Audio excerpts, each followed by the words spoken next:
আল্লাহ তাআলা তার রাসূলকে প্রেরণ করে আল্লাহ রাব্বুল আলামিন ঘোষণা করছেন, হুয়াল্লাযী আরসালা রাসূলাহু বিল হুদা ওয়া দীনিল হক লিইয়ুযহিরাহু আলাদ দীনি কুল্লিহি ওয়ালাউ কারিহাল মুশরিকুন। আল্লাহ তাআলা এই আয়াতে কারিমায় বলছেন রাসূলকে কেন আল্লাহ পাঠিয়েছেন। আল্লাহ বলছেন তিনি ওই সত্তা যিনি তার রাসূলকে হিদায়াত এবং সত্য দ্বীন সহকারে প্রেরণ করেছেন, লিইয়ুযহিরাহু আলাদ দীনি কুল্লিহি, যাতে সকল বাতিল মতাদর্শের উপর আল্লাহ প্রদত্ত দ্বীনকে তিনি বিজয়ী করতে পারেন। ওয়ালাউ কারিহাল মুশরিকুন, আর আল্লাহ বলছেন যদিও এটা মুশরিকদের কাছে অপছন্দনীয় হয়। তো রাসূলের কাজ ছিল আল্লাহর জমিনে আল্লাহর দ্বীনকে বিজয়ী করা, এটা ছিল রাসূলের কাজ। তাহলে আমাদের কাজটাও কি? রাসূল যে কাজটা করে গেছেন আমাদেরও সেই কাজ, আল্লাহর জমিনে আল্লাহর দ্বীনকে বিজয়ী করার জন্য আমাদেরকেও কি করা লাগবে? চেষ্টা করা লাগবে, জান দিয়ে মাল দিয়ে সর্বোচ্চ চেষ্টা করে আল্লাহর জমিনে যাতে আল্লাহর দ্বীন প্রতিষ্ঠিত থাকে, আল্লাহর দ্বীন যাতে কায়েম থাকে, বাতিলের উপর ইসলামের যাতে বিজয় হয়, এই ধরনের চেষ্টা প্রচেষ্টা আমাদের সকলকে কি করা লাগবে? চালিয়ে দেওয়া লাগবে। কারণ আল্লাহ রাসূল বলেছেন, রাসূল যা কিছু আমাদের কাছে বর্ণনা করেছেন, আল্লাহ রাসূল বলেছেন বাল্লিগু আন্নী ওয়ালাউ আয়া, তোমরা যদি আমার পক্ষ থেকে একটা আয়াতও জানো তাহলে সেটা অন্যের কাছে কি করে দাও? পৌঁছায় দাও, পৌঁছায় দাও।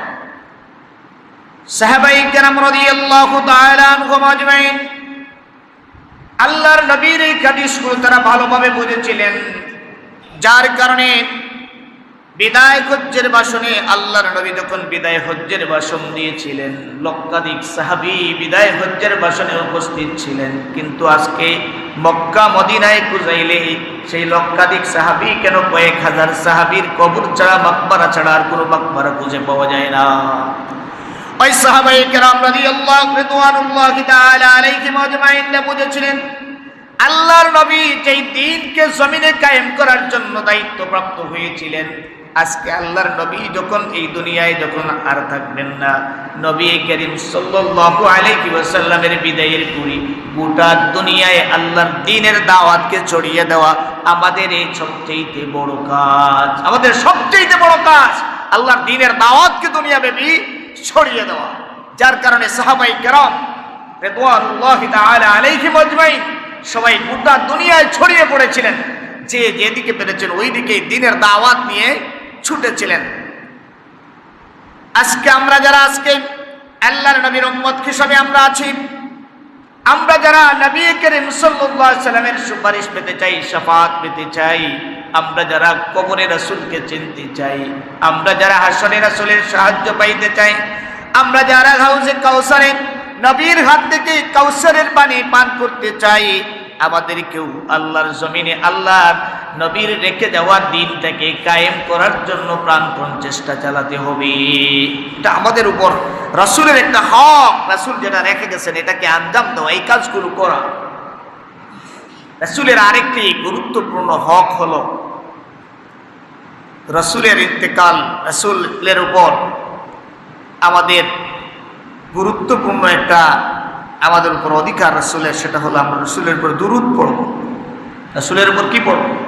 দুরূদ পড়ব। আল্লাহ রাব্বুল আলামিন আমাদেরকে সরাসরি আল্লাহ তাআলা অর্ডার করেছেন, ইন্নাল্লাহা ওয়া মালাইকাতাহু ইউসাল্লুনা আলান নবী ইয়া আইয়ুহাল্লাযীনা আমানু সাল্লু ইয়া আইয়ুহাল্লাযীনা আমানু সাল্লু আলাইহি ওয়া সাল্লিমু তাসলিমা। আল্লাহ বলেন ইয়া আইয়ুহাল্লাযীনা আমানু, হে ঈমানওয়ালা লোকেরা, হে ঈমানদারেরা, মুমিনেরা, সাল্লু আলাইহি, তোমরা রাসূলের উপর দুরূদ পড়ো। রাসূলের উপর কি পড়ো? দুরূদ পড়ো। ওয়া সাল্লিমু, তারপর সালাম পেশ করো। তাহলে আমাদের আরেকটা, আমাদের উপর রাসূলের একটা হক হলো আমরা রাসূলের উপর কি পড়ব? দুরূদ শরীফ পড়ব।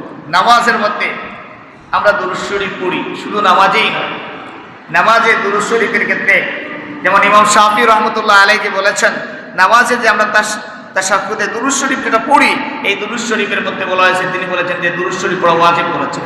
ইমাম আবু হানিফা রাহমাতুল্লাহ আলাইহি বলেছেন যে না, নামাজের মধ্যে দুরূদ শরীফ এটা হচ্ছে সুন্নাত, তো ইমাম শাফির মধ্যে কিন্তু ওয়াজিব। তো এই নামাজের মধ্যে আমরা যে দুরূদগুলো পড়ি, এই দুরূদ আমাদের সবসময় পড়তে হবে। দুরূদ শরীফ পড়লে লাভটাই আমাদের, রাসূলের শানে দুরূদ পড়ব, লাভ হবে কার? আমাদের, লাভ আমাদের। আমরা যদি আল্লাহর নবী মুহাম্মদুর রাসূলুল্লাহ সাল্লাল্লাহু আলাইহি ওয়াসাল্লামের শানে দুরূদ পড়ি, আমাদের কি লাভ? আল্লাহ রাব্বুল আলামিন যারা আল্লাহর হাবিবের উপরে দুরূদ পড়বে, আল্লাহর নবী বলেছেন, মান সাল্লা আলাইয়া ওয়াহিদাতান সাল্লাল্লাহু আলাইহি আশরা। সুবহানাল্লাহ। নবী করিম সাল্লাল্লাহু আলাইহি ওয়াসাল্লাম ইরশাদ করেন, মান সাল্লা আলাইয়া ওয়াহিদাতান, আল্লাহর নবী বলেন যে আমার উপরে একবার দুরূদ পড়বে, দরুদ পাঠাবে, আমার উপরে একবার দরুদ পেশ করবে, সাল্লাল্লাহু আলাইহি আশরা, আল্লাহ রাব্বুল আলামিন ওই বান্দার উপরে 10টা রহমত নাজিল করবেন। সুবহানাল্লাহ। আপনি একবার দরুদ পড়বেন রাসূলের উপরে, আর আল্লাহ 10 বার রহমত নাজিল করবেন। সুবহানাল্লাহ। তাহলে আল্লাহ রাসূলের হাবিবের শানে যদি দরুদ পড়ি, আমরা হাবিবের শানে রাসূলের শানে যদি দরুদ পড়ি, রাসূলের হক আদায় হবে, আর আমাদের লাভ হবে, আল্লাহর পক্ষ থেকে আমরা রহমত প্রাপ্ত হব। শুধু তাই নয়, আল্লাহর নবী অন্য হাদিসে বলছেন, মান সাল্লা আলাইয়া সালাতান ওয়াহিদা সাল্লাল্লাহু আলাইহি আশরা সালাওয়াত ওয়া হুত্তাত আনহু আশরা খাতিয়াত ওয়া রুফিআত লাহু 10 দারাজাত। সুবহানাল্লাহ। নবী করিম সাল্লাল্লাহু আলাইহি ওয়াসাল্লাম ইরশাদ করেন, মান সাল্লা আলাইয়া সালাতান ওয়াহিদা, যেই ব্যক্তি আমি নবী মুহাম্মদুর রাসূলুল্লাহ সাল্লাল্লাহু আলাইহি ওয়াসাল্লামের উপরে একবার দরুদ পড়বে, আল্লাহ রাব্বুল আলামিন ওই বান্দার উপরে 10টা রহমত নাজিল করবেন। 10 বার আল্লাহ তার উপর দরুদ পাঠাবে, আর ওই ব্যক্তির 10টা গুনাহ আল্লাহ মাফ করে দিবে। সুবহানাল্লাহ। আর তার 10টা মর্যাদার স্তরকে আল্লাহ বাড়িয়ে দিবেন। সুবহানাল্লাহ। কয়টা কাজ? একবার দরুদ পড়লে 10টা রহমত পাওয়া যাবে, 10টা গুনাহ মাফ হবে, 10টা মর্যাদার স্তর আল্লাহ তাআলা বাড়ায়া দেবেন। এক ক্লাস থেকে আপনি ছিলেন 10 নম্বরে, 10 নম্বরে থাকেন, 10টা মর্যাদার স্তর দিলে 1 নম্বরে পৌঁছে যাবেন। আপনি 100 নম্বরে ছিলেন, 10টা মর্যাদার স্তর বাড়লে আপনি 90 নম্বরে চলে আসবেন। আবার একবার পড়ছেন, আরো এইভাবে আপনার মর্যাদার স্তরকে আল্লাহ রাব্বুল আলামিন 10টা মর্যাদার স্তরকে আল্লাহ তাআলা বাড়ায়া দেয় একবার তার হাবিবের উপর দরুদ পাঠ করলে। বলি সুবহানাল্লাহ, সুবহানাল্লাহ। নবী করিম সাল্লাল্লাহু আলাইহি ওয়াসাল্লামের উপর দরুদ পড়লে কি লাভ? আল্লাহর নবী মুহাম্মদুর রাসূলুল্লাহ সাল্লাল্লাহু আলাইহি ওয়াসাল্লাম হাদিস শরীফে আল্লাহর নবী বলছেন, আওলান নাসি বি ইয়াউমিল কিয়ামাতি আকসারুহুম আলাইহিস সালাহ।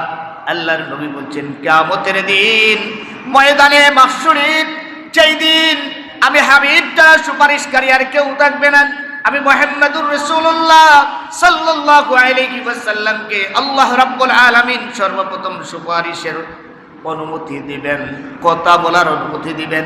আমি হাবিব মুহাম্মদুর রাসূলুল্লাহ সাল্লাল্লাহু আলাইহি ওয়াসাল্লামের ওই কিয়ামতের দিন আমার সবচেয়ে কাছে, আমার নিকটবর্তী ওই মানুষটা থাকবে যে বেশি বেশি করে আমি রাসূলের উপর দুরূদ পেশ করি। সুবহানাল্লাহ। যে রাসূলুল্লাহর উপর দুরূদ পেশ করে সে রাসূলুল্লাহর নিকটে থাকবে। যেই মানুষটা দেখবেন, আপনি মন্ত্রীর যদি খুব কাছের মানুষ হয়, কাছে কাছে মন্ত্রীর কাছে কাছে যে থাকে, ওই ব্যক্তির মন্ত্রীর পরেই দেখবেন তার পাওয়ার বেশি থাকে, থাকে না? প্রধানমন্ত্রীর কাছে যে থাকে তার পাওয়ার থাকে, প্রধান উপদেষ্টার কাছে যে থাকে তার পাওয়ার থাকে। তো রাসূলের কাছে যে থাকবে তার পাওয়ার কম হবে না বেশি হবে? কম হবে না বেশি হবে? বেশি হবে। তাহলে আপনার কিয়ামতের দিন ময়দানে মাহশরে আপনার মর্যাদা, আপনার পাওয়ার বেশি করতে হলে যে আমলটা করা লাগবে, বেশি বেশি করে কি করতে হবে? দুরূদ শরীফ পড়তে হবে, সাল্লাল্লাহু আলাইহি ওয়াসাল্লাম, সাল্লাল্লাহু আলাইহি ওয়াসাল্লাম। আপনি যদি শুধুটুকু এতটুকু পড়েন, দুরূদ শরীফ হয়ে যাবে, সাল্লাল্লাহু আলাইহি ওয়াসাল্লাম। এই জন্য কেউ যদি কিয়ামতের দিন ময়দানে মাহশরে সে যদি আল্লাহ রাব্বুল আলামিনের প্রিয় হাবিব মুহাম্মদুর রাসূলুল্লাহ সাল্লাল্লাহু আলাইহি ওয়াসাল্লামের যদি কাছে যেতে চায়, নিকটবর্তী হতে চায়, তাহলে ওই ব্যক্তিকে যে আমলটা বেশি বেশি করে করা লাগবে সেটা হলো বেশি বেশি করে আল্লাহর রাসূলের উপর দরুদ শরীফ পড়া লাগবে। বেশি বেশি করে রাসূলের উপর দরুদ পড়তে হবে। নবী করিম সাল্লাল্লাহু আলাইহি ওয়াসাল্লামের উপর দরুদ পড়লে কি লাভ হবে? আল্লাহর নবী বলছেন, আরেকটি হাদিসে বলছেন, যখন আযান হয়, আযানের প্রত্যেকটা শব্দে তোমরা মুয়াজ্জিন যখন বলে আল্লাহু আকবার আল্লাহু আকবার, তোমরাও রিপিট করো আল্লাহু আকবার আল্লাহু আকবার। মুয়াজ্জিন বলে আশহাদু আল্লা ইলাহা ইল্লাল্লাহ আশহাদু আল্লা ইলাহা ইল্লাল্লাহ, তোমরাও রিপিট করো আশহাদু আল্লা ইলাহা ইল্লাল্লাহ আশহাদু আল্লা ইলাহা ইল্লাল্লাহ। এমনি ভাবে তোমরা যখন মুয়াজ্জিন যখন শেষ করে ফেলে, তোমরা তখন কি করো? তখন তোমরা আযানের পরের দোয়াটি পড়ো, আর আমি নবীর জন্য ওসিলা তোমরা তালাশ করো। আল্লাহ নবী বলছেন, ফামান সাআলা লিল ওয়াসিলা হাল্লাত লাকুশ শাফাআ। আর আপনি আযানের পরে এই দুয়ার মাধ্যমে রাসূলের উপর দরুদ পাঠানো হয় আর ওসিলা তালাশ করা হয়। আল্লাহর নবী বলেন যে আমার জন্য ওসিলা আল্লাহর কাছে চাইবে, ওই ব্যক্তির জন্য কিয়ামতের দিন আমি নবীর জন্য শাফাআত ওয়াজিব হয়ে যাবে। সুবহানাল্লাহ।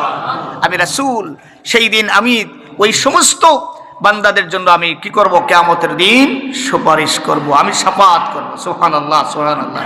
তাহলে রাসূলুল্লাহর শাফাআত পাইতে হলে যে আমলটা করা লাগবে সেটা হলো কি করা লাগবে? সাল্লাল্লাহু আলাইহি, জুড়ে পড়ি সাল্লাল্লাহু আলাইহি ওয়াসাল্লাম। রাসূলুল্লাহর উপরে দরুদ পড়তে হবে। রাসূলুল্লাহ সাল্লাল্লাহু আলাইহি ওয়াসাল্লামের উপর কি পড়তে হবে? দরুদ পড়তে হবে, দরুদ পড়তে হবে। অন্য হাদিসে নবী করিম সাল্লাল্লাহু আলাইহি ওয়াসাল্লাম বলেন, قال النبي صلى الله عليه وسلم فمن كان أكثركم علي الصلاة كان أقربهم مني منزلا। আল্লাহর নবী বলেন যে আমার উপরে বেশি বেশি করে দরুদ পড়বে, ওই ব্যক্তির দরুদ পড়ার কারণে কিয়ামতের দিন জান্নাতে ওই ব্যক্তি আমার মর্যাদার দিক থেকে আমার খুব কাছেই থাকবে।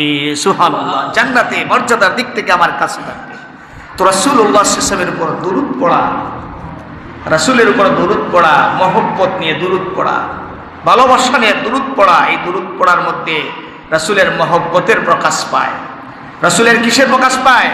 মহব্বতের প্রকাশ পায়। আল্লাহ রাসূল বলছেন যে আমার প্রতি দরুদ পড়ে সে আমার নিকটবর্তী হবে। কেমন নিকটবর্তী হওয়া যায় রাসূলের?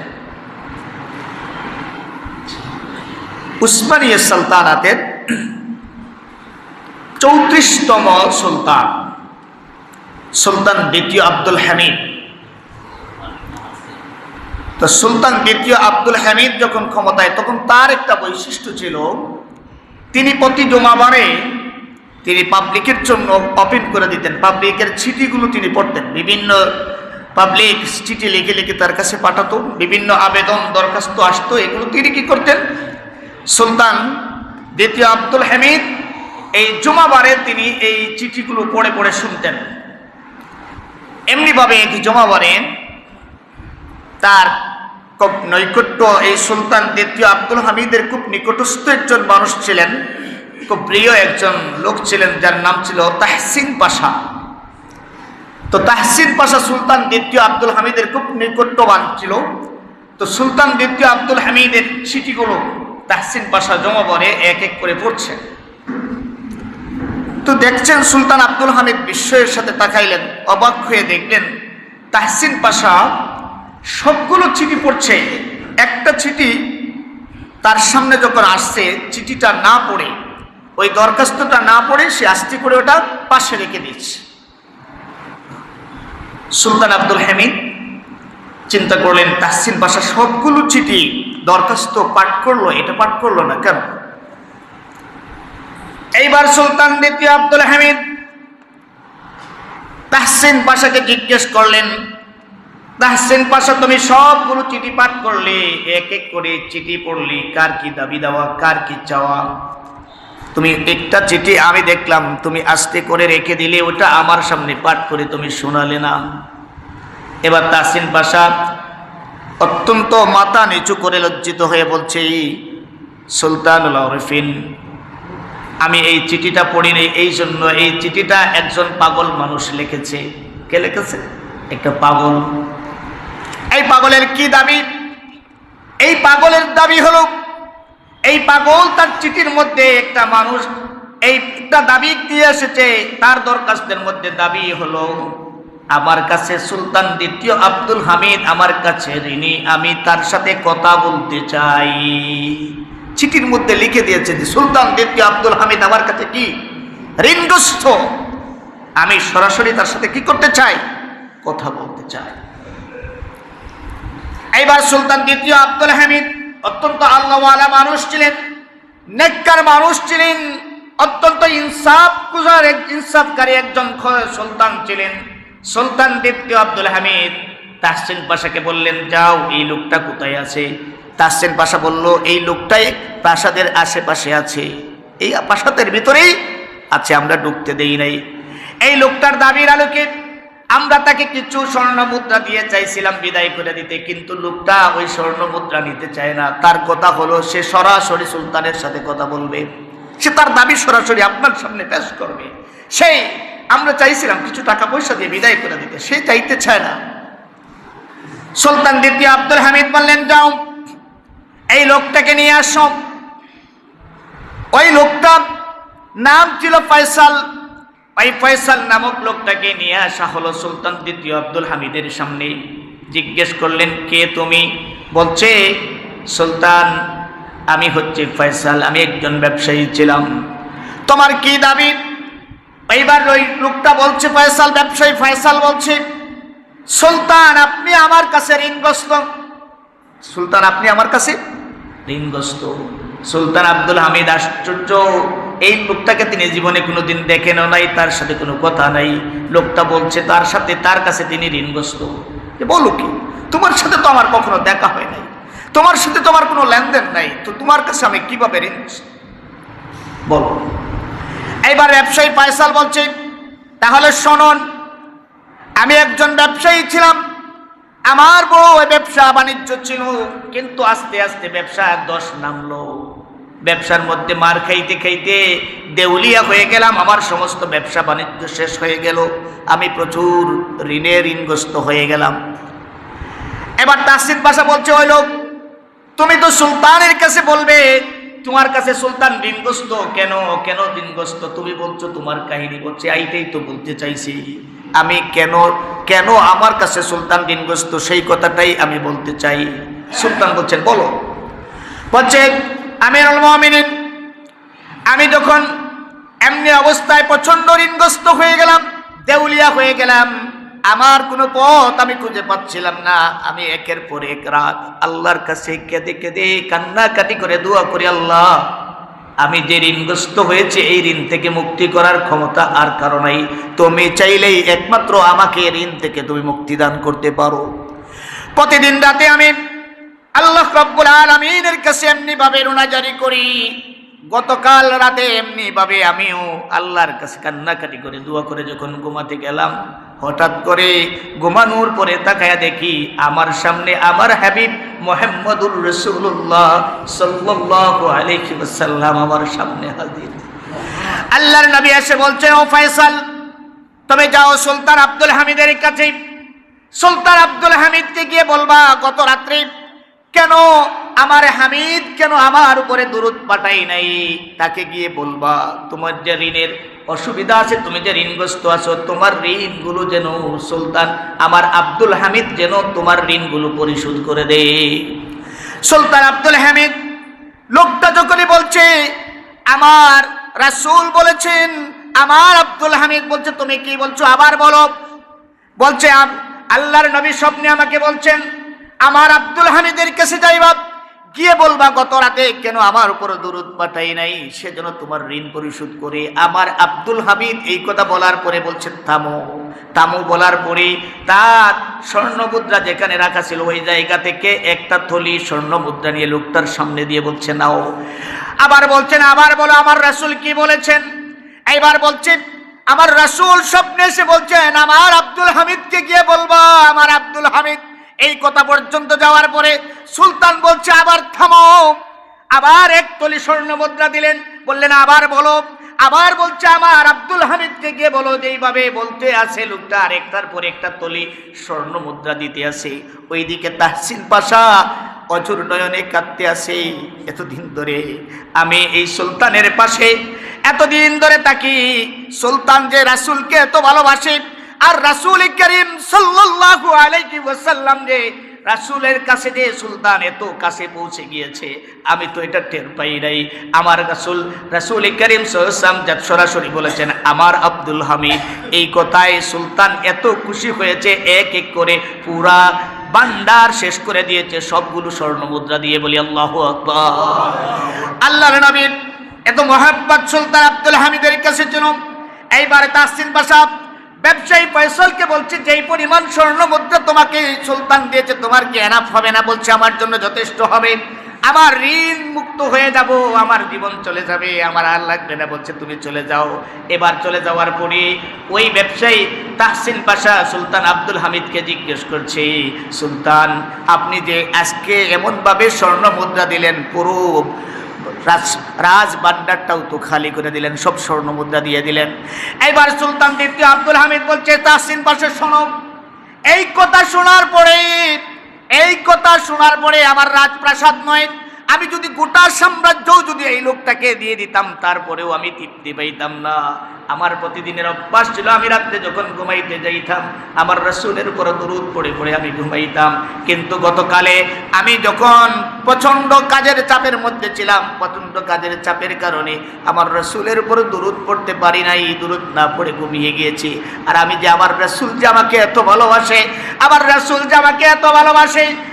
রাসূল বলেছে আমার হামিদ বলেছে, রাসূল আমাকে আমার হামিদ বলেছে। এই কথার উপরে গোটা দুনিয়াও যদি আমি দিয়ে দিতাম তারপরেও আমার কাছে ছোট মনে হতো না। রাসূলের প্রতি ভালোবাসা। আপনি রাসূলের উপর দরুদ পড়লে আপনি রাসূলের কাছে যাইতে পারবেন, রাসূলের নিকটবর্তী হইতে পারবেন, রাসূলের ভালোবাসার পাত্র হইতে পারবেন। এই জন্য রাসূলের ভালোবাসার পাত্র হইতে হলে যে আমলটা করা লাগবে, সাল্লাল্লাহু আলাইহি ওয়াসাল্লাম, বেশি বেশি করে রাসূল করিম সাল্লাল্লাহু আলাইহি ওয়াসাল্লামের উপর দরুদ পড়তে হবে। আমরা সবচেয়ে উত্তম দরুদ হলো আল্লাহর রাসূল যেটা শিখাইছেন, আল্লাহুম্মা সাল্লি আলা মুহাম্মদ ওয়া আলা আলি মুহাম্মদ কামা সাল্লাইতা আলা ইব্রাহিম ওয়া আলা আলি ইব্রাহিম ইন্নাকা হামিদুম মাজিদ। আল্লাহুম্মা বারিক আলা মুহাম্মদ ওয়া আলা আলি মুহাম্মদ كما باركت على إبراهيم وعلى آل إبراهيم إنك حميد مجيد। এই দুরূদগুলো পড়ব আমি এই জায়গায় দুরূদ পড়ি, এই দুরূদগুলো আল্লাহ রাসূলের কাছে পৌঁছে যায়। সুবহানাল্লাহ, সবগুলো দুরূদ কার কাছে পৌঁছে যায়? রাসূলের কাছে। قال النبي صلى الله عليه وسلم إن لله عز وجل ملائكة سياحين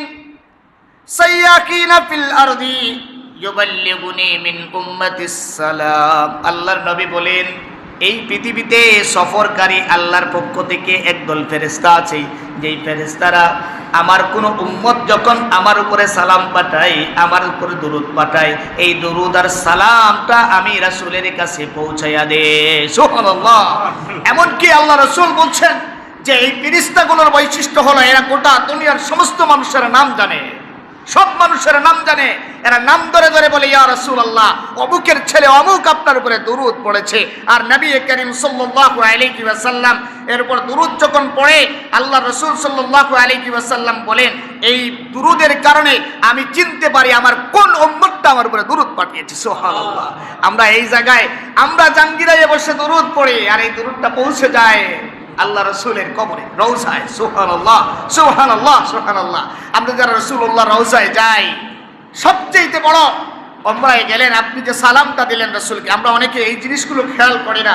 রাসূলুল্লাহর রওজার পাশে গিয়া এখানে গিয়ে আপনি দরুদ পড়েন আর সালাম দেন, এইটা খেয়াল করবেন। আপনি সালাম দিচ্ছেন, রাসূল আপনাকে চিনছেন, আপনার সালামের জবাব দিচ্ছেন। সুবহানাল্লাহ। আপনি বলছেন আসসালাতু ওয়াসসালামু আলাইকা ইয়া রাসূলুল্লাহ, আসসালাতু ওয়াসসালামু আলাইকা ইয়া রাসূলুল্লাহ। রাসূলুল্লাহ রওজার পাশে বলছেন, আল্লাহর রাসূল আপনার সালাতের সালামের জবাব দিচ্ছেন। সুবহানাল্লাহ, সুবহানাল্লাহ। আমরা অনেক সময় এগুলো বুঝি না, এই আবেগ নিয়ে করি না। আপনি যখন যাবেন, দাঁড়াইবেন, এই জায়গায় সবচেয়ে বড় আবেগের বিষয়, আমি রাসূলুল্লাহর রওজার সামনে দাঁড়াইয়া চিন্তা করলাম, আল্লাহ আমার মতো নালায়েককে এই জায়গায় পৌঁছাইছো, আমার রাসূল এখানে জীবিত। সুবহানাল্লাহ। রাসূল জীবিত, কবরের মধ্যে রাসূল জীবিত, আমার জীবিত রাসূলের কাছে আমি পড়ছি আসসালাতু ওয়াসসালামু আলাইকা ইয়া রাসূলুল্লাহ, আর আমার রাসূল বলছেন ওয়া আলাইকাস সালাম, তোমার উপরও শান্তি বর্ষিত হোক। আমার রাসূল বলছেন এর চাইতে বড় পাওনা উম্মতের জন্য আর কি হইতে পারে? হ্যাঁ হাজিরিনে কেরাম, এই জন্য যত সময় পাবেন আপনি করবেন। এই দুরূদ শরীফ পড়লে আরো বড় যে লাভটা হলো যে দুরূদ শরীফ পড়লে আমরা অনেক সময় বিপদে পড়ি, মুসিবতে পড়ি না? বিপদে মুসিবতে পড়ে কোন আমলটা করব? বিপদে মুসিবতে পড়ে যে আমলটা করব সেই আমলটার নাম হলো দুরূদ শরীফ। আপনি খুব কঠিন বিপদে, কোনো পথ খুঁজে পাচ্ছেন না, এখন এই পথ খুঁজে না পাওয়ার পরে আপনি কি আমলটা করবেন আপনি খুঁজে পাচ্ছেন না, এখন আপনি কোনভাবে আমার সমাধান হবে কোনো পথ খুঁজে পাচ্ছেন না, আপনি করবেন কি? বেশি বেশি করে দুরূদ শরীফ পড়েন। বেশি বেশি করে কি পড়েন? দুরূদ শরীফ পড়েন। আপনি দুরূদ শরীফ বেশি বেশি করে পড়েন, দেখবেন আল্লাহ তাআলা আপনার জন্য এমন একটা পথ খুলে দিবে যেটা আপনি কল্পনাও করতে পারবেন না। হযরত উবাই ইবনে কাব রাদিয়াল্লাহু তাআলা আনহু বলেন, قلت يا رسول الله إني أكثر الصلاة عليك فكم يجعل لك من صلاتي قال ما شئت। হযরত কাব ইবনে উবাই ইবনে কাব রাদিয়াল্লাহু তাআলা আনহু আল্লাহর নবীকে বললেন, ইয়া রাসূলুল্লাহ, ইয়া হাবিবাল্লাহ, আমি বেশি বেশি করে আপনার উপর দুরূদ পড়তে চাই, কত সময় পড়ব? আল্লাহর নবী বললেন, মা শিতা, তোমার যত সময় মন চায় তত সময় তুমি দুরূদ শরীফ পড়ো। কালা ফাকুলতু আর-রুবু, হযরত উবাই ইবনে কাব বললেন, ইয়া রাসূলুল্লাহ, ইয়া হাবিবাল্লাহ, আমি আমার পুরো দিনটাকে 4 ভাগ করতে চাই, 4 ভাগ করি, 4 ভাগের 1 ভাগ সময় আমি আপনার উপর দুরূদ পড়তে চাই। সুবহানাল্লাহ। আল্লাহর নবী বললেন, কালা মা শিতা ওয়া ইন সিদতা ফাহুয়া খায়র। আল্লাহর নবী বললেন, তোমার মন যা চায়, তবে যদি তার চাইতে বাড়াইয়া পড়তে পারো তাহলে তোমার জন্য আরো ভালো। এবার উবাই ইবনে কাব বললেন, কালা উবাই ফাকুলতু আন-নিস, তিনি বললেন আমি আমার গোটা সময়টাকে 2 ভাগ করে অর্ধেক সময় পড়তে চাই। কালা মা শিতা ওয়া ইন সিদতা ফাহুয়া খায়র। তিনি আল্লাহর নবী বললেন, তুমি যদি এর চাইতে বেশি করতে পারো তার চাইতে তোমার জন্য উত্তম হবে। কালা উবাই ফাকুলতু ইজআল লাকা সালাতি কুল্লুহা ইয়া রাসূলুল্লাহ, হে আল্লাহর নবী, আমার সালাত সালাম অন্যান্য ইবাদতের পরে যে বাকি সময়টুকুন থাকবে ফ্রি সময়, পুরো সময়টাই আমি আপনার উপর দুরূদ শরীফ পড়ব। সুবহানাল্লাহ। যখন উবাই ইবনে কাব এই কথা বললেন, আল্লাহর নবী তখন কি বললেন শুনেন। কালা সাল্লাল্লাহু আলাইহি ওয়াসাল্লাম, ইযান তুকফা হাম্মাকা ওয়া ইউগফারু লাকা যামবাক, যদি তুমি এই কাজটা করতে পারো তোমার সমস্ত ফ্রি সময়ে তোমার যা সময় থাকবে 5 ওয়াক্ত নামাজ ইবাদত বন্দেগী করে এই পুরো সময়টা যদি তুমি আমি রাসূলের উপর দুরূদ পড়তে পারো তাহলে তোমার যত সমস্যা আছে, বিপদ মুসিবত আছে, সমস্ত বিপদ মুসিবত দূর হওয়ার জন্য এটাই যথেষ্ট হয়ে যাবে। সুবহানাল্লাহ। তোমার বিপদ মুসিবত, তোমার চিন্তা পেরেশানি, এইগুলোর জন্য এটাই যথেষ্ট, আর তোমার গুনাহ মাফির জন্য এটাই যথেষ্ট। বলি সুবহানাল্লাহ। এই জন্য আমরা তো আসলে সময়ের 4 ভাগের 1 ভাগ, 3 ভাগের 1 ভাগ, অর্ধেক এই দিকে তো দাঁড়ে কাছেও নাই। জীবনে আমরা প্রতিদিন এমনও দিন যায় একবারও রাসূলুল্লাহর উপরে দুরূদ পড়া হয় না, এমন অবস্থা আমরা আছি একবারও পড়া হয় না। এই জন্য উঠতে বসতে জবানের মধ্যে জারি রাখবো সাল্লাল্লাহু আলাইহি ওয়াসাল্লাম, সংক্ষিপ্ত হলে এতটুকুন পড়ি যদি দুরূদ হয়ে যাবে সাল্লাল্লাহু আলাইহি ওয়াসাল্লাম। আর আল্লাহ রাসূলের নাম যখনই আসবে মুহাম্মদ সাল্লাল্লাহু আলাইহি ওয়াসাল্লাম, আল্লাহ রাসূল বলছেন যে আমার নাম শোনার পরে আমার উপর দরুদ পড়ে না সে হচ্ছে বখিল। অন্য হাদিসে আসছে আল্লাহ রাসূল বলছেন যে জিবরিল আমিন এসে বলছেন, ইয়া রাসূলুল্লাহ, এমনি ভাবে তিনি মিম্বরের সিঁড়িতে উঠছেন, প্রথম সিঁড়িতে পা দিলেন, রাসূলুল্লাহ বললেন আমিন। দ্বিতীয় সিঁড়িতে পা দিলেন, বললেন আমিন। তৃতীয় সিঁড়িতে পা দিলেন, বললেন আমিন। সাহাবাই কেরাম বললেন, ইয়া রাসূলুল্লাহ, আপনি এইভাবে আমিন আমিন বললেন, তার কারণটা কি? আল্লাহ রাসূল বললেন যে এই মুহূর্তে জিবরিল আমিন আমার কাছে বললেন যে এই লোকটা তার মা বাপকে পাইল, জীবনের গুনাহ মাফ করাইতে পারলো না, তার জন্য ধ্বংস। আমি বললাম আমিন। চিন্তা করছেন, মা বাপকে পাওয়ার পরেও জীবনের গুনাহ মাফ করাইতে পারে নাই, খেদমত করে মাফ করাইতে পারে নাই, সদ্ব্যবহার করে মাফ করাইতে পারে নাই, নাফরমানি করেছে, মা বাপের সাথে অসদাচরণ করেছে, এই লোকটার গুনাহ মাফ করাইতে পারলো না, ওইটার জন্য ধ্বংস। এই ধ্বংস কামনা জিবরিল করতেছেন, আর আমিন বলছেন কে? মুহাম্মদুর রাসূলুল্লাহ। চিন্তা করেন, জিবরাইল বদদুয়া দিচ্ছেন আর আমিন বলছেন সাথে কে? রাসূলুল্লাহ সাল্লাল্লাহু আলাইহি ওয়াসাল্লাম। এরপরে বলছেন যে রমজান মাস পাইল, আর রমজান মাস পাওয়ার পরেও জীবনের গুনাহ মাফ করাইতে পারলো না, তার জন্য ধ্বংস। রাসূল বললেন আমিন। এরপরে আল্লাহ রাসূল বললেন যে আমার নাম নিল, মুহাম্মদ নাম শুনলো, সাল্লাল্লাহু আলাইহি ওয়াসাল্লাম পড়লো না, আমার উপর দরুদ পড়লো না, তার জন্য ধ্বংস। আল্লাহ রাসূল সাল্লাল্লাহু আলাইহি ওয়াসাল্লাম বললেন আমিন। তাহলে এই যে রাসূলুল্লাহ সাল্লাল্লাহু আলাইহি ওয়াসাল্লামের নাম শোনার পরে অনেক ইমাম তাহাবী রাহমাতুল্লাহ আলাইহি বলেছেন, আল্লাহ রাসূলের নাম শোনার পরে সাল্লাল্লাহু আলাইহি ওয়াসাল্লাম পড়া উম্মতের জন্য ওয়াজিব। উম্মতের জন্য কি ওয়াজিব। এই জন্য যখনই নাম শুনবেন মুহাম্মদ, পড়বো কি সাল্লাল্লাহু আলাইহি ওয়াসাল্লাম। রাসূলুল্লাহর নাম যখনই আমরা পড়বো সাথে সাথে সাল্লাল্লাহু আলাইহি ওয়াসাল্লাম। সম্মানিত হাজিরিন কিরাম, রাসূলুল্লাহর হক আমাদের উপর হলো আমরা রাসূলুল্লাহর আনুগত্য করব, ইতাআত করব, রাসূলুল্লাহর সুন্নাত মোতাবেক চলব, রাসূলুল্লাহর সুন্নাতকে ভালোবাসবো, রাসূলুল্লাহ সাল্লাল্লাহু আলাইহি ওয়াসাল্লামের উপরে দরুদ পাঠ করব। আল্লাহ রাসূল যেই কাজগুলো করেছেন সেই কাজগুলো আমরাও করব। আর যেই রাসূলকে ভালোবাসে, আচ্ছা বলেন, আপনার আমার খুব প্রিয় একজন মানুষের বিরুদ্ধে যদি কেউ কথা বলে, তাহলে আপনার ভালো লাগবে না খারাপ লাগবে? কি লাগবে? খারাপ লাগবে। এই পৃথিবীতে আমাদের কাছে আল্লাহর পরে আমাদের কাছে সবচেয়ে প্রিয় মানুষ যিনি, তিনি হচ্ছেন মুহাম্মদুর রাসূলুল্লাহ সাল্লাল্লাহু আলাইহি ওয়াসাল্লাম। যে রাসূল গোটা দুনিয়ায় মানবতা প্রতিষ্ঠার জন্য কাজ করেছেন। এই রাসূলের বিরুদ্ধে কথা বলা পৃথিবীর সবচেয়ে বড় মানবাধিকারের লঙ্ঘন। আল্লাহ রাসূলের বিরুদ্ধে কথা বলা সবচেয়ে বড় মানবাধিকারের লঙ্ঘন। আল্লাহ রাসূলের বিরুদ্ধে কিছু ইসলাম বিরোধী চক্র, আমরা অন্য কোনো ধর্মের বিরুদ্ধে আমরা কথা বলি না। যার যার ধর্ম পালন করুক, ইসলাম আমাদেরকে এটা শিখায়, সে তার ধর্ম পালন করবে, আমি আমার ধর্ম পালন করব। কিন্তু আমরা দেখেছি আমরা অন্য কোনো নবী, অন্য কোনো, যেমন খ্রিস্টানদের নবীর বিরুদ্ধে আমরা কখনো কথা বলি, ইহুদিদের নবীর বিরুদ্ধে কোনো কথা বলি, হিন্দুরা যাদেরকে তারা তাদের প্রধান মনে করে আমরা তার বিরুদ্ধে কোনো কথা বলি, আমরা কথা বলি না। কিন্তু দেখা যায় পৃথিবীতে যেই নবী মুহাম্মদুর রাসূলুল্লাহ সাল্লাল্লাহু আলাইহি ওয়াসাল্লামকে আল্লাহ তাআলা গোটা বিশ্ববাসীর জন্য রাহমাতুল লিল আলামিন হিসেবে প্রেরণ করলেন, কিছু ব্লগার, এমনকি কিছু পুরোহিত শ্রেণী, আমরা গত কিছুদিন আগেই দেখা গেছে ভারতে কিছু পুরোহিত আল্লাহর রাসূলের বিরুদ্ধে কি করেছে? খারাপ মন্তব্য করেছে। আমরা সুস্পষ্ট ভাষায় জানিয়ে দিতে চাই, তোমরা এগুলো পড়ে মুসলমানদের কলিজায় আগুন জ্বালিও না। এই আগুন জ্বললে পড়ে অন্য সব কিছু মাফ করে দিতে পারে মুসলমান, কিন্তু আল্লাহ রাসূলের বিরুদ্ধে কোনো কথা বললে আল্লাহর কসম কোন মুসলমান এটা মাফ করতে পারে না। ঠিক কিনা বলে? এটা কোনো মুসলমান বরদাস্ত করতে পারে না।